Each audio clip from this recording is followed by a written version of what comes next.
اعوذ باللہ من الشیطان الرجیم بسم اللہ الرحمن الرحیم۔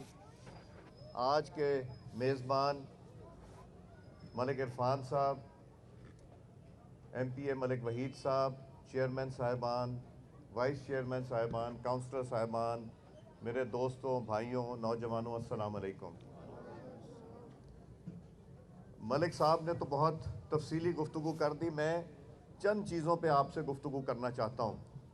ایک، آج کل ایک نئی بحث چھڑی ہے جو نیازی صاحب فرماتے ہیں کہ مخلوط حکومت بننے لگی ہے۔ اس کی وجہ بتاؤں گا کہ وہ کیوں کہتے ہیں۔ اور دوسرا، ایک بحث یہ چھڑی ہوئی ہے کہ یہ پی ڈی ایم کی حکومت، جس میں پیپلز پارٹی بھی شامل ہے، یہ باجوہ صاحب نے بنوائی۔ ایک زمانے میں تو باجوہ صاحب عمران خان صاحب کے آنکھ کے ایک نہیں بلکہ دونوں آنکھوں کے تارے تھے۔ مگر میں یہ بتا دوں، خان صاحب کی خصوصیت بتا دوں، نیازی صاحب کی، حضرت علی کا قول ہے کہ جس پہ احسان کرو اس کے شر سے ڈرو۔ یہ کوئی ڈھکی چھپی چیز نہیں کہ 2018 میں باجوہ صاحب کے کہنے کے اوپر ایم پی ایز اور ایم این ایز توڑے گئے اور پی ٹی آئی میں شامل کرائے گئے۔ یہاں تک کہ جب الیکشن ہو گیا تو تب بھی حکومت نہیں بنتی تھی، تو جتنے آزاد امیدوار جیتے تھے ان کو اٹھا کے جہانگیر ترین کے جہاز میں لایا گیا اور نیازی صاحب کو ڈیلیور کیا گیا۔ وہ احسان باجوہ صاحب نے ان پہ کیا، مگر پاکستان سے اچھا نہیں کیا، چونکہ 4.25 سال جو حکمرانی رہی نیازی کی، وہ کسی سے ڈھکی چھپی نہیں۔ انہوں نے سلیکٹ کر لیا عمران خان کو، الیکٹ تو کرا نہیں سکے۔ عمران خان نے حکومت کرنی شروع کی تو ہر اس شخص سے بدلہ لیا جو اس کے خلاف کسی نے منہ سے کوئی لفظ نکالے، مگر اللہ تعالیٰ کی ذات عمران خان کے تکبر سے بڑی تھی اور سب کو عدالتوں نے باعزت بری کیا۔ کسی کے اوپر کوئی کیس ثابت نہیں ہوا اور چند ماہ کی جیل میں ایک بھی انسان نہیں ٹوٹا۔ ایک انسان نے پی ٹی آئی جوائن نہیں کی یا ایک انسان نے وعدہ معاف گواہ نہیں بنا، مگر اب ایک لائن لگی ہے وعدہ معاف گواہوں کی، اب ایک لائن لگی ہے۔ تو نیازی صاحب نے کے اوپر احسان باجوہ صاحب نے کیا، ملک سے اچھا نہیں کیا باجوہ صاحب نے، بڑا اوپنلی کہنے کی بات ہے اور سب جانتے ہیں۔ مگر عمران نے جب ان کی مرضی سے باجوہ صاحب نے ہر چیز نہیں کی اور اسٹیبلشمنٹ نیوٹرل ہو گئی، تو عمران خان صاحب نے ان کو برا بھلا کہنا شروع کر دیا اور نجی محفل میں جو کچھ کہتے ہیں، اگر باجوہ صاحب آپ کے پاس وہ ریکارڈنگ آ جائے تو آپ کہیں گے کہ آپ کی زندگی کی سب سے بڑی غلطی یہ تھی اور پاکستان کی سب سے بڑی غلطی عمران خان تھا۔ اس کے بعد جہانگیر ترین، جہاز، پیسہ کیا نہیں کیا عمران خان کے لیے، علیم خان نے کیا کچھ نہیں کیا، اون چودھری نے کیا کچھ نہیں کیا، ہر ایک کو عمران خان نے ڈسا۔ میں لفظ استعمال کر رہا ہوں ڈسا، کہ جب آپ کے علاقے میں یا محلے میں کوئی لڑائی ہوتی ہے، کبھی گھر کی خواتین اور بچیوں کو نہیں اس میں پرچوں میں نامزد کیا جاتا۔ انہوں نے تو اس حد تک گئے کہ علیم خان کی، جہانگیر ترین کی گھر کی خواتین کو بھی پرچوں میں ملوث کیا، اس لیے کہ انہوں نے ان کے اوپر احسان کیا تھا۔ تو حضرت علی کا قول، حضرت علی رضی اللہ تعالیٰ کا قول کہ جس پہ احسان کرو اس کے شر سے ڈرو، اس سے بہتر مثال نہیں۔ مگر کیا کوئی اب اس کو اعتبار کرے گا؟ جن بیساکھیوں پہ یہ 2018 میں الیکشن لڑے تھے، کیا وہ اسٹیبلشمنٹ اب اعتبار کر سکتی ایسے آدمی پہ جس کو اپنی ذات سے آگے نہیں نظر آتا؟ آج کل نئی بحث چلا دی کہ مخلوط حکومت بننے لگی۔ کیوں مخلوط حکومت کا اس لیے ذکر کرتے ہیں کہ مدینہ کی ریاست کہنے والے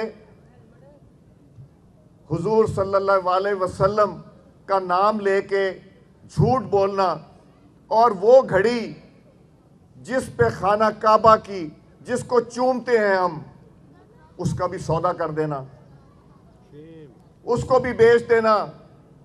ایک ملک کے بادشاہ نے تحفہ دیا پاکستان کے سلیکٹڈ وزیر اعظم کو، اس کی ذات کے لیے یہ تحفہ نہیں تھا، یہ پاکستان کا تحفہ تھا۔ اگر وہ وزیر اعظم نہ ہوتا تو کیا $12 ملین کا اس کو تحفہ ملتا؟ بالکل نہیں ملتا۔ وہ ملا تھا پاکستان کو تحفہ۔ اس نے نہ صرف پاکستان کو بیچا بلکہ خانہ کعبہ کو بھی بیچ دیا۔ یہ لاج نہیں رکھی کہ اس پہ خانہ کعبہ کی تصویر ہے اور مدینہ ریاست کی بات کرتا ہے۔ یہ منافقت ہے۔ ایسے منافق کو اللہ تعالیٰ کے حضور میں کوئی جگہ نہیں ہے۔ اور یہ تو گھڑی انہوں نے جس کی ذرا کریں $12 ملین کو 230 روپے سے ضرب کرے کتنا بنتا ہے؟ 2.5 ارب کے قریب بنتا ہے۔ اور وہ کتنے میں بیچی؟ 50 کروڑ میں بیچی۔ اور خریدی کتنے میں؟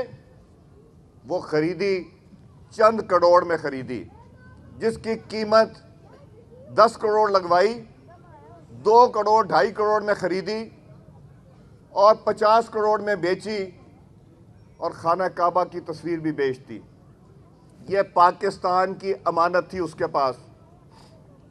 اب شہباز شریف نے، پرائم منسٹر نے یہ سب ڈسپلے پہ لگا دی ہیں پرائم منسٹر ہاؤس میں، اور اگر بکیں گی تو پوری قیمت پہ بکیں گی، اور جو پیسہ ہے وہ کسی کی جیب میں نہیں جائے گا مگر فلاحی کاموں پہ لگے گا۔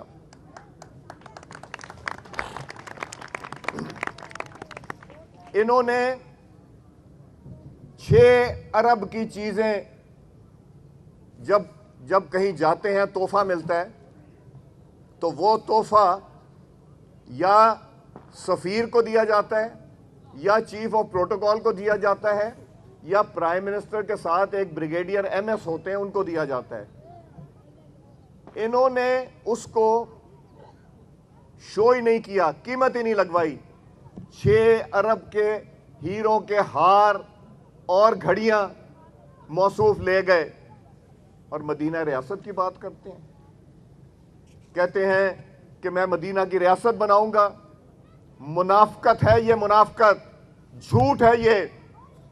دوسروں پہ کیچڑ اچھالنا اور اپنا دامن داغ دھبوں سے بھرا ہوا، ایسے شخص کو نہیں ہے بات کرنی زیب دیتی۔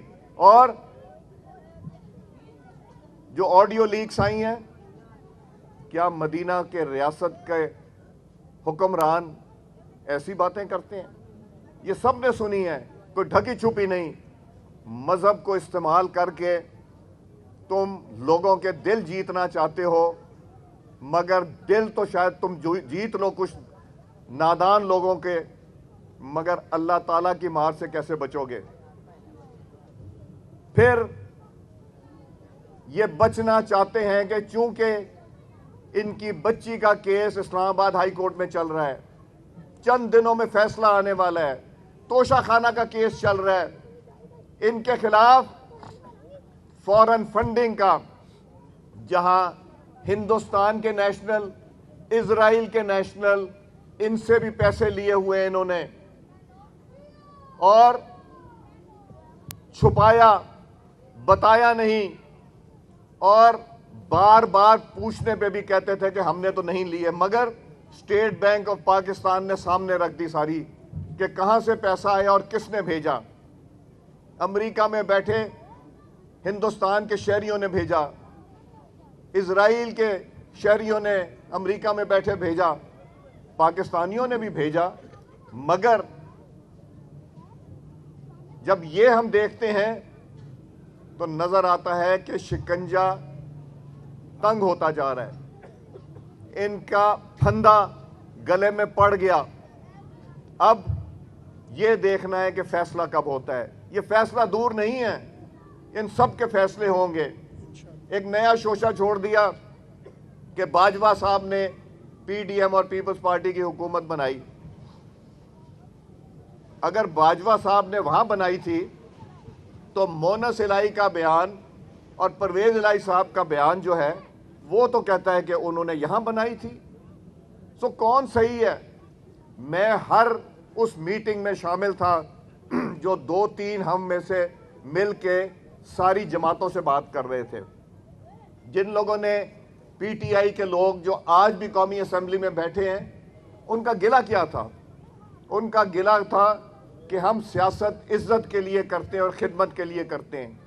جس آدمی کو تمیز نہ ہو کس طرح بات کرنی ہے، کیا رویہ رکھنا ہے، اس کے ساتھ چلنا ہمارا مشکل ہے۔ ایم کیو ایم کے دوست کہتے تھے کہ ہمیں روکا جاتا تھا کہ ان کے ساتھ رہو۔ مجھے پتا ہے کہ بجٹ پاس نہیں یہ کر سکتے تھے، لوگ اتنے نالاں تھے، یہ بار بار بوٹ پالش کر کے کہتے تھے کہ میرا بجٹ پاس کرا دو۔ نیازی صاحب بوٹ پالش کیا کرتے تھے کہ ہمیں ووٹ دلوا دو۔ ایم کیو ایم کہتی تھی کہ ہمیں اس طرح بات کرتے ہیں جس طرح کہ شاید ہم ان کے لیے ان کے ذاتی کام کرتے ہیں۔ باپ پارٹی یہی کہتی تھی کہ رویہ ان کا ٹھیک نہیں۔ مینگل صاحب کے مسائل بڑھتے جا رہے تھے ان کے ساتھ، اس میں کچھ مسنگ پرسنز کا کہتے تھے، کچھ بلوچستان کے حقوق کی بات کرتے تھے، اور وہ بھی یہ کہتے تھے کہ عزت دار کوئی بھی شخص نیازی کے ساتھ نہیں رہ سکتا۔ اور اب یہ کہا جا رہا ہے کہ مخلوط حکومت بنے گی۔ یہ کہا جا رہا ہے کہ باجوہ صاحب نے پہلے تو امریکہ نے بنائی تھی حکومت، یہ کہتے تھے، وہ سائفر کا بھی جھوٹ نکل آیا، اسٹیبلشمنٹ کو پریس کانفرنس کرنی پڑ گئی یہ کہنے کے لیے کہ یہ جھوٹ کر رہے ہیں۔ ایک طرف امریکہ کو کہتے ہیں انہوں نے حکومت گرائی، دوسری طرف $25,000 دے کے وہاں ایک لابسٹ بٹھایا ہے جو عمران خان کے لیے لابی کر رہا ہے۔ امریکہ میں جھٹلا دیں، کہہ دیں آ کے کہ میں نے نہیں بٹھایا، نہیں کہہ سکتے۔ وہ لابی یہ کر رہا ہے کہ بھائی عمران خان کو معاف کر دو، عمران خان آگے سے تمہارے خلاف نہیں بولے گا۔ مگر یہ ہر اس چیز سے بچنا چاہتے ہیں جہاں نظر آتا ہے، یہ چاہتے ہیں کہ کسی طرح یہ حکومت چلی جائے اور مخلوط حکومت آ جائے، شاید مجھے بھی این آر او مل جائے گا، شاید مجھے بھی کسی طرح بچت ہو جائے گی۔ اب بچت نہیں ہوگی۔ نیازی صاحب، آپ نے جو ظلم اس ملک پہ کیا، آپ نے جن کا ایجنڈا لے کے آئے تھے وہ ایجنڈا پورا کرنے کی کوشش کی، ملک کو بے وقوف بنایا، اسٹیبلشمنٹ کو بے وقوف بنایا، عوام کو بے وقوف بنایا۔ اب لوگ بے وقوف بننے کو بالکل تیار نہیں ہیں۔ نہ تو پی ڈی ایم کی حکومت اور پیپلز پارٹی کی حکومت باجوہ صاحب نے بنائی، نہ کسی اور نے بنائی، یہ نیازی کی نفرت میں بنی ہے۔ عوام کی نفرت، ووٹرز کی نفرت، ایم این ایز کی نفرت، ان جماعتوں کی نفرت جنہوں نے ان کے ساتھ 4.25 سال گزارا کیا۔ کیوں گزارا کیا اور کس کے کہنے پہ گزارا کیا یہ آپ بھی جانتے ہیں۔ مگر جب انہوں نے ہاتھ کھڑے کر دیے کہ ہم اب بالکل مداخلت نہیں کرنا چاہتے، تو یہ آگ بگولا ہو گئے کہ آپ کا تو فرض ہے ہماری مدد کرنا، آپ کیسے کہہ سکتے ہیں کہ آپ مدد نہیں کر سکتے؟ مگر اب مدد نہیں ہوگی۔ اگلا جو الیکشن آئے گا اس میں وہ بے ساکیاں نہیں ہوں گی۔ عمران خان تمہارے پاس جو 2018 میں تھی، وہ شخصیات نہیں ہوں گی، وہ لوگ نہیں ہوں گے تمہیں جنہوں نے لا کے یہاں پہ بٹھایا، وہ فنڈنگ نہیں ہوگی یہودیوں کی اور ہندوؤں کی جو تمہیں ملی، وہ بھی نہیں ہوگی تمہارے پاس۔ تمہارے خلاف دائرہ تنگ ہوتا جا رہا ہے، تم کیسز بھگتنے کی تیاری کرو۔ کیا اس حکومت نے آ کے ایک آدمی کو بھی نیب میں اریسٹ کرایا؟ اس لیے کہ نیب آزاد ہے، نیب پہلے جو کرتی تھی وہ پہلے گرفتار کرتی تھی پھر انویسٹیگیشن شروع کرتی تھی. نیب نے 90 دن کے لیے حراست میں رکھتی تھی پھر جیل بھیجتی تھی. ایک بھی شخص کو نہیں حراست میں لیا. نیب اپنا کام کرے, ہمارا کام نہیں ہے نیب کو کہنا. اس لیے کہ اگر تم طاقت میں آ کے بادشاہت کی کرسی پہ بیٹھ کے کسی سے ظلم کرتے ہو یا عدل کی کرسی پہ جس طرح ثاقب نثار نے بیٹھ کے کیا ظلم کرو گے تو یاد رکھو تمہیں اس جہان میں بھی اس کا بدلہ ملے گا اور اگلے جہان میں بھی ملے گا. خان نے اپنی کرسی کو استعمال کر کے, اور کہتے ہیں باجوہ صاحب نے یہ بار بار یہی کہتے ہیں, عمران نے اپنی کرسی کو استعمال کے لوگوں کو حراست میں لیا, اور اس حکومت میں کسی کو حراست میں کرسی استعمال کر کے نہیں لیں گے. ثاقب نثار نے جو فیصلہ دیا, جو صادق اور امین کا دیا, وہ تمہارے سامنے آ گیا. ثاقب نثار جو گھڑیاں چوری کرتا ہے اور توشے خانے کی چیزیں چوری کرتا ہے وہ ایماندار ہو سکتا ہے؟ وہ ایماندار نہیں ہے. تم نے جو دیا وہ میں نے بھی ایفیڈیوٹ دیا ہے جہاں اس نے لکھا ہے اور سائن کیا ہے کہ یہ میرے پاس بے نامی ٹرانزیکشن ہے جو 300 کنال کا گھر اس نے لیا, اور ثاقب نثار نے اس کو بھی کیا. اور اب ثاقب نثار کہتا ہے کہ کسی کی مجال نہیں تھی. ثاقب نثار مت ایسی باتیں کرو, اللہ تعالیٰ کی پکڑ تم پہ زیادہ ہوگی. عدل کی کرسی پہ بیٹھ کے تم نے لوگوں کو انصاف نہیں دیا, تمہارے ساتھ عبرتناک اس جہان میں اور اگلے جہان میں بھی ہوگا. اور عمران خان تمہارے ساتھ بھی تمہیں شکست فاش ہوگی انشاءاللہ. کوئی بیساکیاں نہیں ہوں گی اگلے الیکشن میں, کوئی تمہارے لیے بندے توڑ کے نہیں لائے گا. اور اب تو لوگ بھی ڈر گئے کہ اس پہ احسان مت کرو, اس لیے کہ اس کے شر سے پھر ڈرو. کوئی بھی جس کا ذہن ٹھیک ہو اب یہ نہیں سوچ سکتا کہ پاکستان کو جس جگہ 2019 میں آئی ایم ایف کو بیچا ہے عمران خان نے, جو ایگریمنٹ کیا, بدقسمتی سے وہ پاکستان کی حکومت کو آئی ایم ایف کے ایگریمنٹ کو ماننا پڑتا ہے. جکڑ کے رکھ دیا, جو انہوں نے کہا اس نے ہاں کر دی. یہ پاکستان کی خاطر کی تم نے, یا امریکہ اور آئی ایم ایف کو خوش کرنے کی خاطر کی, یا اپنے سپانسر کو جو تمہیں ایجنڈا دے کے پاکستان میں لائے تھے کہ پاکستان کو ایسے حالات میں ڈال دو کہ پاکستان ہل نہ سکے. کہتے ہیں میں اسمبلیاں توڑ دوں گا. وہ کہتے کیوں ہو, کیوں نہیں توڑ دی جس دن اناؤنس کیا تھا؟ کیونکہ دل نہیں تھا. لوگ نہیں تو جائیں گے, ٹوٹ نہیں سکے گی.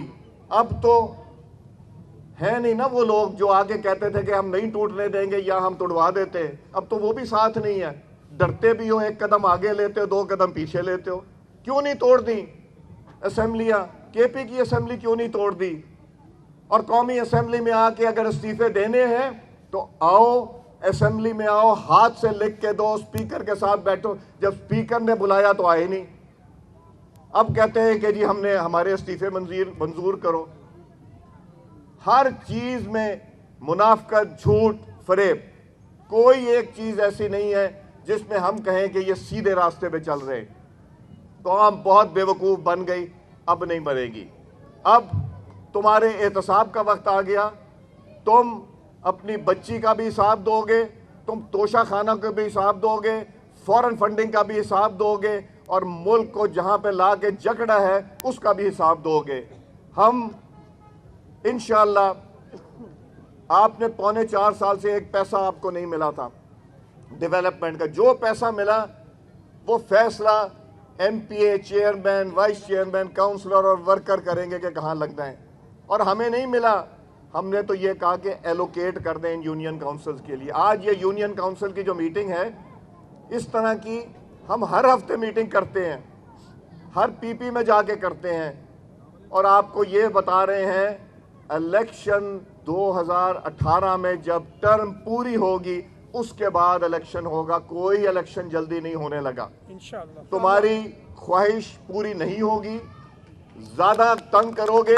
اب ہمیں کام کرنے دو. اب تم پنجاب کی خیر مناؤ, اس لیے کہ پنجاب میں ووٹ آف کانفیڈنس لینا آپ کے لیے مشکل ہو جائے گا چودھری صاحب. اور چودھری پرویز الہی صاحب محترم، میں آپ سے بھی گزارش کروں گا، انسان کی خصلت تبدیل نہیں ہوتی. میں آپ کو بھی کہتا ہوں، جس پہ احسان کرو اس کے شر سے ڈرو. آپ نے احسان کر کے ان کی حکومت بنائی، اب عمران خان کے شر سے ڈرے. دل سے میں کہتا ہوں کہ آپ بھی خوش نہیں ہوں گے اس سے، مگر کہہ نہیں سکتے، مجبوری. اس لیے تیاری کر لیں. اب ہم نے پاکستان کی خدمت کر کے بھی دکھانا ہے. پاکستان نے مہنگائی نے مار دیا 1947 سے لے کے 2018 تک. میں چیلنج کرتا ہوں نیازی کو، اس کا جواب دیں. جتنا قرضہ پاکستان نے 1947 سے لے کے 2018 تک لیا، 44 مہینے میں اس نے اس سے زیادہ پیسے لیے. میں چیلنج کرتا ہوں، آ جائے اور اس کا جا کے کہے کہ یہ نہیں ہوا. وہ نہیں کہہ سکتا. اور وہ پیسہ کہاں گیا؟ کیا کوئی موٹر وے بنی؟ کیا پاور پلانٹ لگے؟ کیا گوادر پورٹ بنا؟ سی پیک بند کر دیا. سی پیک کیوں بند کیا؟ کہ چین سے تعلقات خراب کر دیے. سی پیک اس لیے بند کیا کہ شاید امریکہ کو منظور نہیں تھا. اب امریکہ کہتا ہے کہ تم تیل بھی روس سے لینا ہے لے لو، اس لیے کہ جو کوئی بات کرے صرف پیروں میں نہیں پڑنے سے ہوگا. اور اس شخص نے تو امریکہ میں اور ایران میں بیٹھ کے کہا تھا کہ دہشت گردی ہماری اسٹیبلشمنٹ کراتی ہے. اس کو شرم نہیں آئی تھی؟ یہ جو دہشت گردی کا بھی بیج اس نے بویا ہے، اس کی حکومت میں یہ شروع ہوا. اور آج جب کے پی کے میں دہشت گردی ہو رہی تو چیف منسٹر کو بلا کے یہاں بٹھایا. چیف ایگزیکٹو یہاں بیٹھے اور وہاں کام کون دیکھ رہے؟ افسران. یہ سوچ ہے اس آدمی کی، اپنی ذات سے آگے نہیں دیکھ سکتا. خدارا لوگوں کو سمجھائیں، یہ ایک خواب تھا. لوگوں نے کہا تھا وہ آئے گا، دودھ کی نہریں بہیں گی اور پتہ نہیں پاکستان میں کتنی ترقی ہو جائے گی، 1 کروڑ نوکری ہوگی اور 50 لاکھ گھر بنیں گے. نہ ایک گھر بنا، نہ 1 کروڑ نوکری. بے روزگاری ضرور تم کر گئے اور پاکستان کو IMF میں ایسے جکڑ گئے کہ جہاں پاکستان ہل نہیں سکتا. یہ تم نے پاکستان کی خدمت نہیں کی، تم نے پاکستان کو جکڑنے کے لیے آئے تھے. جس لیے لائے گئے تھے، جس لیے آئے تھے، وہ تم نے کر کے دکھایا. اب ہم نے، ہمارا پاکستان کہتا ہے کہ میں تو پاکستان میں رہوں گا. تمہارے بچے کدھر رہتے ہیں؟ تمہارے بچے کس کے گھر میں رہتے ہیں؟ تمہارے گھر میں رہتے ہیں. کیا تم ان کی کفالت کرتے ہو؟ اپنے بچوں کو بلاؤ، ان کو بھیجو، ان کو کہو آ کے دیکھیں کہ تمہارے باپ نے کتنی ترقی کی. تمہارے باپ نے صرف 0 ترقی کی، ترقی نہیں کی، پاکستان کو دلدل میں پھنسا گیا. بلاؤ اپنے تینوں بچوں کو، بیٹی کو بھی اور بیٹوں کو بھی، اور ان سے کہو کہ دیکھیں کہ تم نے کیا سلوک کیا پاکستان کے ساتھ. دل دکھتا ہے. انشاءاللہ پنجاب حکومت جیسے ہی بنتی ہے تو آپ کو کاموں کی کمی نہیں ہوگی، مگر کاموں سے زیادہ اوپر سوچنے کی ضرورت ہے کہ پاکستان کو کس طرح بچانا ہے. روز کہتا ہے کہ ڈیفالٹ کر جائیں گے. جب روز مارکیٹ میں آ کے، اس بازار میں آ کے کہا جائے گا وہ ڈالر مہنگا ہو رہا ہے، ڈالر مہنگا ہو رہا ہے، ڈیفالٹ کر رہے ہیں، تو کاروباری آدمی کہے گا یار میں بھی پیسے رکھ لوں، میں پروڈکٹ مت لوں، میں موٹر سائیکل نہ لوں، میں اپنا مال خرید کے دکان میں نہ رکھوں، میں پیسے رکھ لوں، ضرورت پڑ جائے گی. یہ جان بوجھ کے عمران نیازی نے کیمپین چلا رہا ہے پاکستان کے خلاف. کیوں؟ کہ ذات اس کی ہے تو سب کچھ ہے، ذات نہیں تو کچھ نہیں. اور ہم کہتے ہیں انسان کی ذات کچھ نہیں. پاکستان پہلے لا الہ الا اللہ محمد الرسول اللہ، اور اس کے بعد پاکستان، اور تیسری چیز کچھ نہیں. میں آپ سب کا شکر گزار ہوں. آپ لوگ تشریف لائے. سوال کرنے کا رہ گیا کوئی؟ یہ 2 سوال کچھ کرنا چاہتے، 2-3 سوال لے لوں. پھر میں نے کراچی جانا ہے زرداری صاحب اور MQM کی ملاقات کرانے کے لیے. جب آپ کا کاروبار ہوتا ہے، فیکٹری ہوتی ہے، دکان ہوتی ہے، اور اس میں اتنا زیادہ قرضہ لے لیں آپ اور اتنا دلدل میں دبا دیں تو اس سے نکلنے میں بھی وقت ملتا ہے. جو 44 مہینے کی تباہی ہے وہ 7-8 مہینے میں تو ٹھیک نہیں ہوگی، وقت چاہیے.